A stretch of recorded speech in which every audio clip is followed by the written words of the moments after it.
Sari, blouse, churidar, ഉടുപ്പുകൾ ഏത് ഡ്രസ്സാണെങ്കിലും അതിൻ്റെ സ്ലീവിന് എത്ര വീതി വേണം എന്ന് നമുക്ക് അറിയാനായിട്ട് ഒരു ട്രിക്കാണിത്. അതിനായിട്ട് ഷോൾഡറിൽ നിന്നും 1/2 ഇഞ്ച് താഴത്തേക്കും കൈക്കുഴിയുടെ ഭാഗത്തു നിന്നും 1/2 ഇഞ്ച് അകത്തേക്കും തള്ളി കൃത്യം ആ പോയിന്റിൽ വയ്ക്കുക.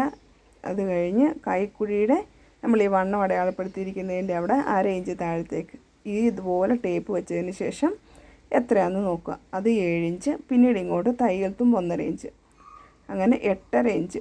ഇതുപോലെ നോക്കിക്കഴിഞ്ഞാൽ കൈക്ക് എത്ര വണ്ണം വേണം എന്ന് നമുക്ക് പെട്ടെന്ന് മനസ്സിലാക്കാൻ പറ്റും. ഇനി ഇതുപോലെ കൈക്ക് വേണ്ടിയിട്ട് തുണിയെ ഇതുപോലെ 4ആക്കി മടക്കിയിട്ടതിന് ശേഷം മുകളിൽ നിന്നും താഴേക്ക് എത്ര വീതി ഉണ്ടെന്ന് നോക്കണം. നമ്മൾ അളവെടുത്തത് 7 ഇഞ്ചാണ്.